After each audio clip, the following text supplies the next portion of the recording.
What is up, you guys? Marty McFly coming at you, bringing you guys the merch. I just wanted to say happy 2025 to everyone out there. YouTube, Planet Earth, America, everyone. I just want to say a happy 2025. You know, everyone was always saying, looking forward to the next year, New Year's resolutions, all these things about the start of a new year. And I guess it really is the beginning of a new journey for a lot of people out there. I think as time has gone over, maybe it's work burnout. I'm not sure what it is, but I feel like the whole mantra of Happy New Year and watching the ball drop and all that stuff has kind of gotten away from me. Maybe because it's like it's also the end of like our favorite seasons of the year. Because now we kind of go into January, and most of the time from like January to like May, there's like nothing to look forward to, with the rare exception of heavy metal. Because we have some incredible albums coming out. Bands just, that we haven't heard new music from in a long time, all coming out with new tunes. So I would say normally, yeah, I New Year's Eve, New Year's Day, it doesn't really do anything for me. Maybe it's because I've worked for like the last 10 years in a row on New Year's Eve and New Year's Day. I'm always working. So for me, it doesn't really mean a whole lot, I guess. And it's also saying goodbye to like my favorite time of the year. You're saying goodbye to Halloween, fall, Thanksgiving, Christmas, and I'm saying goodbye to these things that I don't want to say goodbye to. Target is just in some huge rush. Like before Christmas Day even settled down, I would say even Christmas Eve, half the Christmas stuff was gone. They're already starting to trying to put out like the planting flowers and Valentine's Day stuff. I could also really care less about Valentine's Day, but I feel like everyone's in such a rush to move on, and I'm still trying to hold on to the seasons. I mean, I'm still wearing this. I still have pumpkins that I keep out all year long because it's really hard for me to just say goodbye to those seasons. But maybe you're different, maybe you're not weird, maybe you're normal, and you actually enjoy New Year's Eve. I don't know. New Year's Day, resolutions, New Year, New Me, all that stuff. Now, I am going into the next year quietly. I'm going to tread lightly, and we're not going to talk about it. The one thing we will talk about, though, is heavy metal. So, 2025, I think, is going to be a fantastic year when it comes to heavy metal releases. 2024, really enjoyed it. There's a lot of great bands out there, a lot of great tunes. But 2025, Mother of God. Let's just start off. August Burns Red has announced that they're repressing and re-recording from the ground up Thrill Seeker.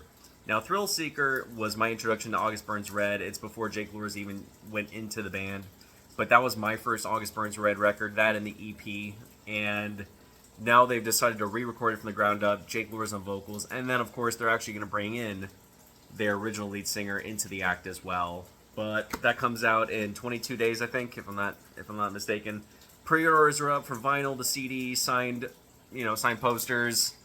I really want to hear what it sounds like before I buy it, and I'm sure by then all the pre-orders are going to be sold out, which sucks, but the new track is going to come out tomorrow. They said they're going to be doing, the first track of the re-recorded album tomorrow.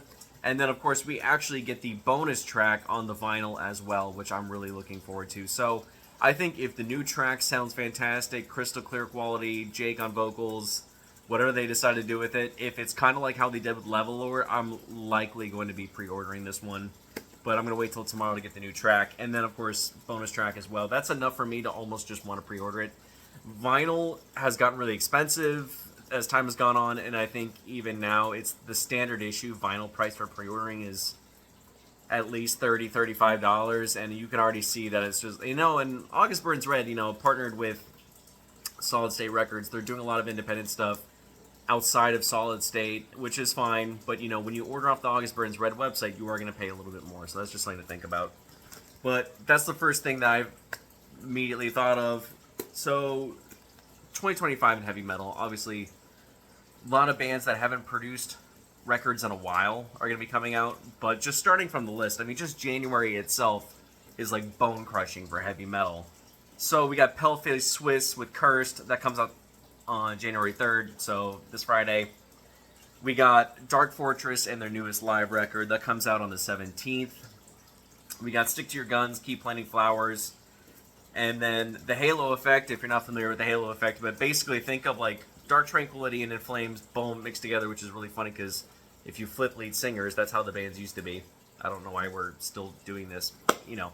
But the Halo Effect, it's basically a continuation of everything you love about Old In Flames and Dark Tranquility. If you haven't listened to them before, if you haven't, definitely recommend checking out. But their newest record is going to be coming out, and that's going to be March in the Undead. We got All That Remains, Anti-Fragile, coming out on January 31st, which was coming out sooner because I really want to hear the rest of it. 4 singles have already been out. All of them are outstanding. Like I said, one of the best things they ever did was pulling in Jason Richardson on lead guitars. Phil Labonte still sounds like a monster, and his clean vocals are incredible. Dude's like freaking jacked, man. He's been eating his eggs. Something I'm really looking forward to, obviously I'm looking forward to all of these, but Dream Theater's Parasomnia coming out on the 7th of February. When I look at the cover, I think a lot of people are angry because the cover looks very AI. Looks like it was like an AI drawn, but you know, that beside the fact, I love the cover. I love what they've done with the first 2 tracks already. It's like a melodic horror movie. That's the best way I can explain this, the sound of Dream Theater and then the cover. So that's obviously coming home with Daddy. We're going to have to order that. Obscura, that they got their newest record coming out on the 7th of February as well. Bleeding Through in their 9th record, just titled 9. Really original, guys. That's coming out on Valentine's Day, so if you want to get your heart broken, or you want to break up with somebody, or you just hate everybody in general, or you hate the holiday like I do, even, you know, probably shouldn't tell my girlfriend, that'll probably piss her off, but yeah, she doesn't care about it. To be honest with you, like, between her and I, we both hate Valentine's Day. We like doing anti-Valentine's Day. Like, we like to do, like, a nice dinner, like, a week before, a week after. Fuck the crowds. I know, all that stuff. But Bleeding Through, 9, that comes out on February 14th. Something that we've been waiting 5 years for quite a few of these bands. This is, like, the last time we've actually heard from these guys, but Killswitch Engage, This Consequence, that comes out on 2/21. Can't wait. The first track, it sounds like Alive or Just Breathing. Jesse Leach sounds incredible.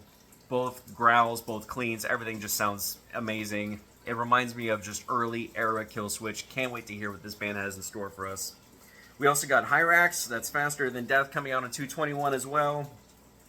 I know something that I'm really interested to hear what the rest of the record sounds like, because this band has really fallen off for me.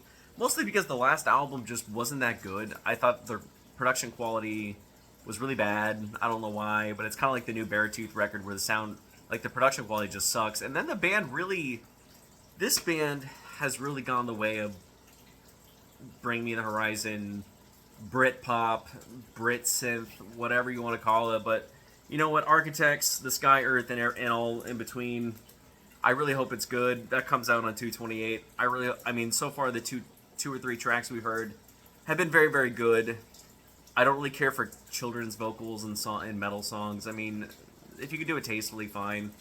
And I feel like this one's not bad, but I've just never been a big, like, proponent of, like, kids choir vocals. And instead of doing gang vocals, they did, like, child gang vocals. Sounds like a New York love story. But, so that new record comes out on 2/28. So far the tracks I've heard I've really liked.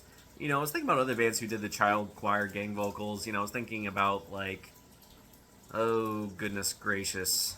Anyway. But there's a couple of bands that have done that in the past. Some of them did it tastefully. Some of them I was like, meh.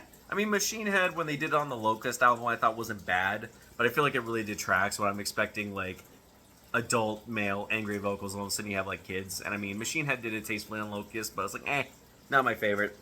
But Architects, that comes out on 2/28. I really hope it's good. I hope it's a step up from the last album, because, whatever, Symptoms of a Broken Spirit, I really could care less about that album. And even the album before had some really good tracks on it that I really liked, but I feel like, unfortunately, with the death of their lead guitarist and writer, you could really tell that the band has shifted towards big, wide open spaces, Brit synth pop, instead of being really technical mathcore or, like, difficult music like they used to play back on, like, you know, Hollow Crown. I feel like we've really gotten away from that. And I'll be honest with you, like, when they came out with The Here and Now, it was one of my favorite Architects albums of all time, and it was so different, but it was so punk rock. It was so well made, and I feel like the last album was not that. It wasn't a shift that I really enjoyed. So I hope the new record's good. I really do, man. I have high hopes for it. Coming into April Fool's Day, we got Bleed From Within, and that's the new album Zenith. If you haven't heard the last track, they just came out. Absolute banger. Bagpipe breakdown. I mean, aside from Korn, that might be the first time in a very long time that we've actually heard a bagpipe breakdown. So, let's go. May 16th, Bury Tomorrow. It got pushed back, unfortunately. I think it was supposed to come out sooner, but now we're have to wait till May. Will You Haunt Me by Bury Tomorrow. We got that coming out. And now we have a bunch of bands that don't have release dates for their records, but I think this is what's going to really solidify 2025 as just being a balls to the wall, incredible year for heavy metal. I think Primal Fear just pushed theirs back till September. So we do have a new record from Primal Fear coming up, but I think it just got pushed back till September, if I'm not mistaken. So I've been following this band since I was in high school when they came out with their very first record. I got a chance to meet their lead singer, John, at a tiny dive bar. I remember driving all night long. I was only 17 years old. There was an old dive bar called The Hustler, and this band was closing. I don't think the band came on until after midnight, but I got to meet their lead singer, John Howard. I reach out to him every once in a while. The new record sounds incredible. We're going to be getting a new song from them soon. And that, of course, is Threat Signal. Let's go. First Threat Signal album in a very, very long time. Their last record, I really feel like, was a very big homage to Under Reprisal, and a lot of ideas that felt really familiar, even almost like a song that they made that very similar to A New Beginning, which is probably still my favorite Threat Signal song of all time. But we are going to get new Threat Signal. We're going to get new Soilwork. We're going to get new Whitechapel. If you have not heard the last Soilwork and the last Whitechapel songs, go play them. It's just authentic. It's visceral. Amazing.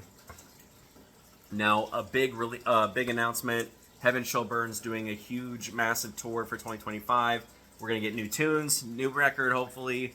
It's going to be really hard to come back from their last record because, oh my god, I mean, when they came out with their double album in 2020, you know, kind of like that peak of COVID, you know, when COVID first dry stuck it to everybody, that album was just so perfect. It was everything I could ever want from a Heaven Shall Burn album. Every era of Heaven Shall Burn is well represented on that record. And, I mean, Wanderer was amazing, but I think Of Virtue was just untouchable. I think the last Heaven Shall Burn record is one of their best records, probably since, I don't know, I mean, maybe since the Endzeit, like the part one of their trilogy. I think this is the best thing since that. It's just one of the best HSB records of all time. So we are going to get new HSB this year, whether it's a single or a new record, but they did say they're going to get new stuff coming out and then a big tour. I really hope they come to the United States. I've been waiting for years to see HSB, and just, you know, I know they always say, you know, no one knows who they are in the United States, no one's going to make any money. I'm like, there's a lot of us, man. And I really hope they could just do a couple dates in the United States, which I would happily fly for. The newest track from Shadows Fall just lets me to know that it's thrash. It's Shadows Fall. They're back. Hopefully get a new record this year. Amorphous just announced that they're going to take some time to do some studio stuff. Armored Saint just announced that they're going to do some new studio stuff. Hopefully new record this year. Bullet for My Valentine, you know, before they went on, you know, like right around this big tour with Trivium, also said that they were going to be doing some studio time as well. Caliban has released 2 great new tracks with their new clean vocalist. It's really gruff, really raw sounding, really old school punk. I mean, almost buzzsaw sounding. It almost reminded me of like the GBH era of like punk rock. So I'm really curious to see what Caliban can do with the rest of them. Cradle of Filth. We have been waiting forever to get this Ed Sheeran Cradle of Filth crossover, and I really hope we get it soon. But we're supposed to get new Cradle of Filth. I can't wait to hear this Ed Sheeran crossover. Basically, the way they said it, it says, it sounds like Cradle, it sounds like Ed Sheeran. I'm on board. Count me in. A+. We got the newest track, Spider Lily from King Diamond, which means, you know, if you went to their last tour, I strongly recommend it. If you can find a way to scooch out and go see them, they sound incredible. They got Morker from, you know, Morky, or however you want to pronounce it. But basically, like, she's doing operatic and high clean vocals for King Diamond. Show is incredible, but we got a new King Diamond record coming out in 2025. And then something that likes to piss everybody off in the heavy metal community because we're just so opinionated and so sweet to each other. The new Slipknot. What are we doing? What are we doing here? Look Outside Your Window was supposed to come out 2024, right? We all know it didn't, and Clown was like, it's out of my hands, it's off the management now. It's definitely coming out this year, blah, blah, blah. Well, now we got the post at the end of December saying it's in management's hands, the artwork is done, as the record is done. Now management needs to figure out when to send it out and the pre-orders and shit. Cool. As long as I can get it. I mean, at this point, I think Mick was saying he just wanted to put it online at this point. He's like, screw it, I'm just going to put it on YouTube. Screw you guys, which, wouldn't hurt me. Just put it on Spotify, a little sneaky. It'd be totally fine with me. But I hope we get the record this year, and I hope we get pre-orders. I hope they do vinyl, poster, whatever. I really want to hear what this record sounds like. There's a couple of bonus tracks they've done in the past. If you go to the All Hope Is Gone cycle, and then there is a bonus track for All Hope Is Gone and Point 5, the Great Chapter. There's like 2 or 3 bonus tracks that they said are basically meant for that record. So if that's any indication, I think those bonus tracks are excellent. So I'm really curious to hear what the rest of the record sounds like. But on top of that, we're supposed to get another Slipknot record. So we're supposed to get Look Outside Your Window. Corey Taylor's busy. He had to do a huge mental health break, which totally warranted. The dude works his tail off. He's got so many side bands and books and things that he does. And we should hopefully get new Slipknot. And I think we're going to get Look Outside Your Window first, probably come early in the year. And then towards the end of the year, hopefully we'll get just a legit Slipknot EP or song. Because the Adderall EP and whatever they were doing with that stuff was not good. It pissed off a bunch of Slipknot fans because all we had was like a couple intros and outros and remixes. And I was like, this is not an EP. This is just garbage. So Slipknot's been pissing everyone off lately, but I really hope Look Outside Your Window we get it this year, and I hope we get the next full-length record coming soon. Megadeth just announced that, they said don't hold your horses, don't hold your breath, but we are in the studio, we're writing new stuff. So hopefully we'll get new Megadeth this year. Their last record's a blast. I really had a good time with it. If you haven't played it, take some time with it. It's a good time. Under Oath, they've released a couple new songs. Hopefully the next record is as good as the last one. The last one I thought was very, very good, so hopefully the next one's good. Some of the singles are like, eh. I feel like 2 of the singles I really liked, and the other one was like, meh. It wasn't good. It wasn't really that enjoyable. Now, we haven't had one since Obsidian came, but one of my most looking forward to albums this year is the newest Paradise Lost. They basically said they were going to go into the studio starting like the end of 2024, and then going into 2025, they got some songs written up, but I think after they repressed and re-recorded Icon 30, which is what the last one was called, which I still don't have a copy of because I can't find it anywhere because it's freaking expensive, we'll hopefully get a new Paradise Lost record, which I'm really looking forward to.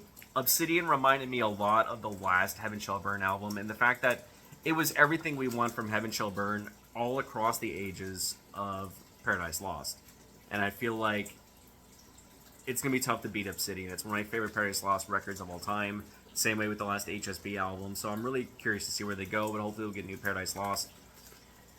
And then the last 2 that came to my mind for things that I'm really looking forward to for this year is... So, this band Riverside from Poland, if you like stuff like Porcupine Tree, if you like Dream Theater, if you like Opeth on the cleaner side of things, and you like prog metal, prog rock, I think you'll really enjoy what Riverside has to offer. Now, they just announced that they're doing their live performance vinyl pre-order that comes out this year as well. But something that I'm really hoping, and I'm trying not to hold my breath because I'll probably die before I ever see it, 10 years ago, 2015 was the last time we had a repress of Love, Fear, and the Time Machine by Riverside. And there's a couple copies looming out around. I think the cheapest one I've seen so far was around $79 online, and you pay for taxes on Discogs, all of that stuff. But every other copy of Love, Fear, and the Time Machine is like $150, $200, $250. And I am not going to drop that much on that. It's just kind of like robbery, man. If you don't want it, instead of trying to sell it to the highest bidder, why don't I just sell it for like a half that price, and I'd probably buy it. You'd have more bucks in your account, and we'd both win. But people want to keep it at 100 or 250 or almost $280 on Discogs or on eBay, and then no one's buying it. I'm like, I would buy it if you just decrease your price to something reasonable, $50, $60. I still think is reasonable because it's a repress. It's not even the OG. But I would really love to see Love Fear on the Time Machine by Riverside get repressed this year. It's one of my favorite records of all time. It's as of now, it's my biggest holy grail, and it's killing me to have to wait for it. And I really hope that gets repressed. That'll be another thing to really look forward to for everybody this year. The last, I know I said there was two, but the other thing is, like, if you go to Revolver, now everyone's had a lot of problems with Revolver in their vinyl distribution, but they repressed basically all of Killswitch Engage's catalog, with the rare exception of like one or two albums. And Alive or Just Breathing got a huge repress, as well as Daylight Dies, because if you go online, As Daylight Dies, the repressed deluxe edition on vinyl, is super duper expensive, and now finally we got what we wanted, but it keeps getting pushed back. I pre-ordered this back in October. It's supposed to come out in November, then December. Now we're not getting it until February. So the problem again lies with Revolver. Revolver's repressing and like actually being a first distro for a lot of bands on record releases, and I hate it. I don't really enjoy Revolver. They take forever. Their stuff comes in damaged. So you got to be careful. I know several record store owners that will not pre-order from Revolver for that reason.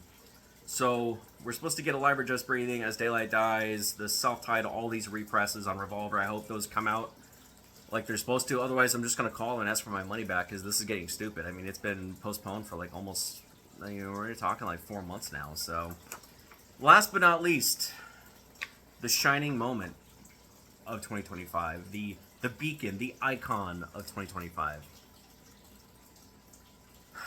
Curtain Call, Sabotage. Something I never thought I would ever see for the rest of my life. Rest in peace, Paul O'Neill. Rest in peace, Chris Oliva. We're going to get one last record from the Tampa Legends, Sabotage. John Oliva, of course, and Zach Stevens, two amazing lead singers responsible for so much of the heavy metal we have today.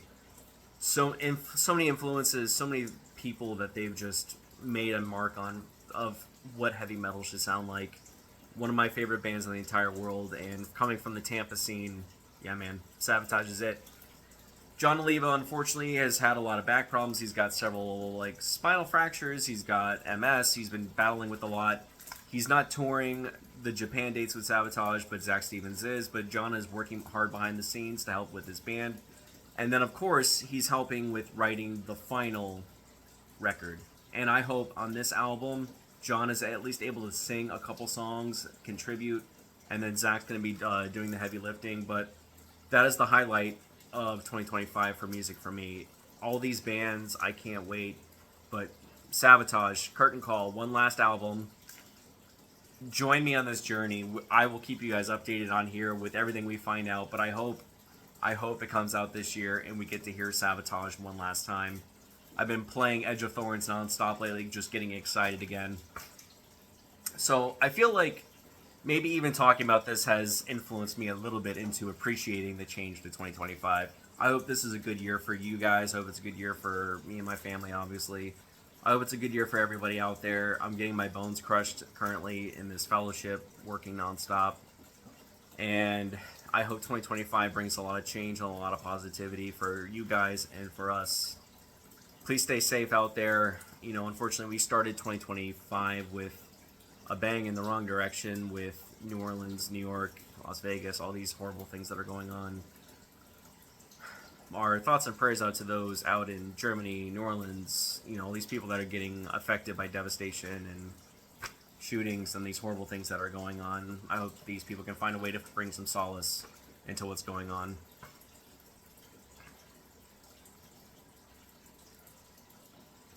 So I hope you guys, your families, your loved ones can all get together, link arms, and enjoy 2025. I hope 2025 is good to you guys.